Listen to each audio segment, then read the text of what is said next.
Hi all, welcome back to my channel. അപ്പോൾ ഇന്ന് നമുക്ക് സദ്യ റെസിപ്പി തന്നെയാണ്. സദ്യയിലുള്ള ബീറ്റ്റൂട്ട് പച്ചടിയാണ്. അപ്പോൾ അതിന് വേണ്ട റെസിപ്പീസ് എന്തൊക്കെയാണെന്ന് നോക്കാം.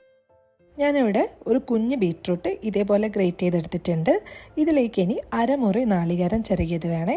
ഇനി താളിച്ച് വയ്ക്കാനായിട്ട് കടുക്, കറിവേപ്പില, വറ്റൽമുളക്. പിന്നെ ഇതിലേക്ക് വേണ്ടത് അധികം പുളിയില്ലാത്ത തൈരാണ്. അതൊരു 1/2 കപ്പ് വേണം. ഒരു ചട്ടിയിലേക്ക് ഗ്രേറ്റ് ചെയ്ത് വെച്ചിട്ടുള്ള ബീറ്റ്റൂട്ട് ഇട്ട് കൊടുക്കുക. അതിലേക്ക് എരിവിന് ആവശ്യമായിട്ട് ഒരു 2 പച്ചമുളക് എടുത്തിട്ടുണ്ട്.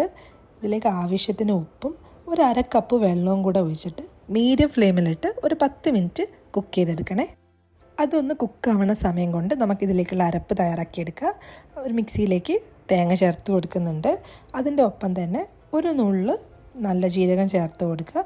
പിന്നെ ഒരു പച്ചമുളകും കൂടെ ചേർത്ത് ആവശ്യത്തിന് വെള്ളം ഒഴിച്ചിട്ട് നല്ല മഷി പോലെ അരച്ചെടുക്കുക.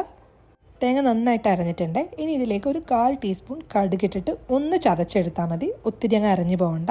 ബീറ്റ്റൂട്ട് കുക്കായിട്ടുണ്ട്. ഇനി നമുക്കിതിലേക്ക് തേങ്ങയുടെ അരപ്പ് ചേർത്ത് കൊടുക്കുക. തീ ഓഫ് ചെയ്തതിന് ശേഷം വേണേ തേങ്ങയുടെ അരപ്പ് ചേർക്കാൻ. ഇത് നന്നായിട്ടൊന്ന് ബീറ്റ്റൂട്ടിൽ മിക്സ് ചെയ്തെടുക്കുക.